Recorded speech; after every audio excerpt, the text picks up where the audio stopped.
сайн байна уу? Бүгдэнд нь энэ хүйтэн цастай өдрүүдийн мэндийг хүргээд өнөөдрийнхөө бичлэгийг эхэлье. За өнөөдөр бидний кино сэтгэл ба хилцүүлэг контентын хүрээнд ярилцах дараагийн шинэ бүтээл бол The Guardians of the Galaxy Holiday Special. MCU-гийн Disney Plus дээр цацагдсан Marvel-ийн ер нь хамгийн анхны Holiday Special бүтээл байгаа. За мэдээж манай Guardians of the Galaxy-ийн ер нь бол бие бүрэлдэхүүнээрээ эргэж ирсэн гэхэд болно. Мэдээж Gamora ус бусна те. Kraglin байгаа, Nebula, Mantis, Drax, манай Star-Lord буюу Peter Quill, Rocket, тэгээд Groot бүгдээрээ яг OG cast-аар бүгдээрээ эргэж ирцгээсэн байгаа. За тэгээд спойлертэй ярих шүү гэдгийг бас анхааруулчих. Магадгүй нөгөө Holiday Special болохоор зөвхөн нэг тийм баярын уур амьсгалтай те. Тэгээд нэг тийм спойлдох юмгүй юм шиг санагдаж байгаа хүмүүс байж магадгүй special үзсэн. Гэхдээ нөгөө тэтэлчлэн ч юм уу те магадгүй хүний өөрөө үзээд арай гоё байх магадaltaй юмнуудыг шууд ярьчих болохоор шууд спойлер гэж хүлээж аваад анхааралтай сонсоорой гэж хэлмээр байна. За тэгээд ер нь бол энэ Holiday Special-ийн мэдээ шинэ жилийн уур амьсгалтай те шинэ жилийн тухай байгаа. Ер нь бол Peter Quill-ийн алдсан шинэ жилийг буцааж түнд бэлгэлж байгаа санаатай ийм special байна л да. Тэгээд нэг flashback scene байгаа. Нэг ч яг нэлээд оруулсан flashback animation scene байгаа. Тэгээд тэрэн дээр манай залуу Kraglin гарч байгаа, хүүхэд teenager Peter гарч байгаа. Тэнгүүтээ Michael Rooker жүжигч өөрөө бас дуугаа оруулсан Yondu дүр нь гарч ирж байгаа. Team scene бас байгаа. Айгүй их таалагдсан. Тэгээд энэ special дээр орж ирсэн шинэ дүр гэх юм бол Cosmo the Space Dog гэж дүр байгаа. Юу комикийн дүр юм байлээ. Maria Bakalova гэж жүжигчин дуугаар оруулсан ийм шинэ айгүй хөөрхөн, амар хөөрхөн нохоо. Юу Space хүрэмтэй юу гэдэг лээ? Сансрын нисгчийн хувцас гэдэг үү те? Сансрын хувцас мэдгүй. Сансрын нисгчийн хувцас билүү? Сансрын нисгчийн хувцас. За.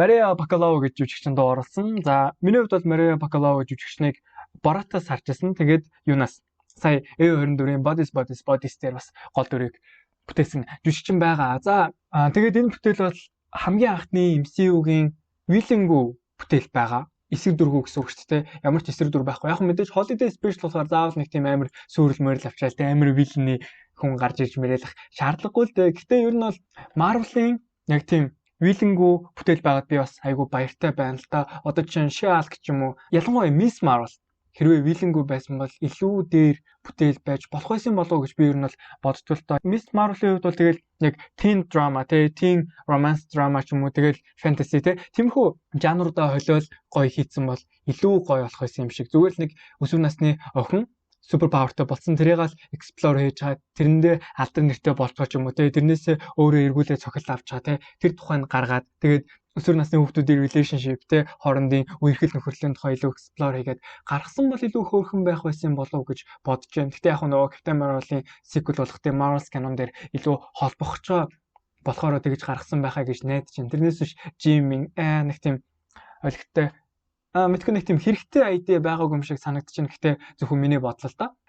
За тэгээд ер нь бол шинэ жилийн уур амьсгалыг аюу гоё л оруулсан бүтээл байлаа гэж хэлмээр байна миний хувьд. Одоо 11 сарын 25-нд цацагдсан шүү дээ энэ Christmas чи 12 сарын 25-нд яг сарын өмнөсөн гэсэн үг. Тэгэхээр одоо манай ч гэсэн те эхлүүр мэлгүүр бол том гацуураад цаад эхэлсэн байгаа. Миний хувьд нэг тийм арай жоохон эрт яач чам болоо да те уур амьсгалыг арай эрт оруулах гэдэг юм болов. Ядаж 12 сар гараад гэж бодож исэн бол энэ Guardians of the Galaxy-гийн Holiday Special-ыг үзээд ер нь бол шинэ жилийн уур амьсгал айгүй гоё болчлоо, орчлоо. Надад гэрэж гисэн чимэглэмээр өөрийнхөө газар очсон засчмаар санагдаж байна. Айгүй ер нь бол надад нэлээд таалагдсан бүтээл байлаа. Айгүй гоё байлаа үзэхэд ер нь бол жаргаж үзлээ гэдэг чинь те. Айгүй фан үзүр байж чадлаа миний хувьд бол. Тэгээд за энэ special ер нь хамгийн том юм гэх юм бол Mantis-ийг Ego-гийн охин гэдгийг баталсан байгаа.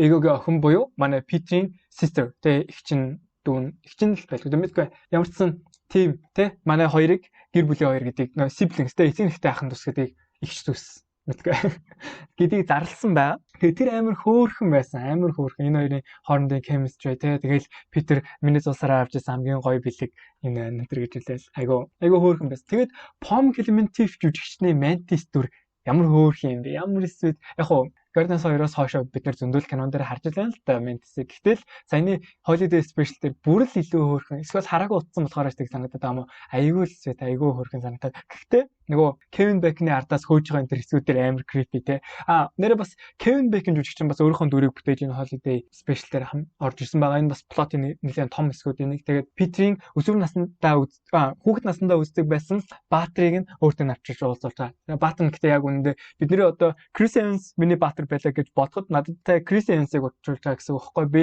Captain America ч юм уу Human Torch-ыг үзээд өссөн хүүхэд байхад Human Torch Captain America-тай биш Chris Evans-тай уулзчихсан яг адилхан idea ба. Гэхдээ Kevin Bacon дүрээ айгу өөрийгөө айгу гоё гаргацсан болоо.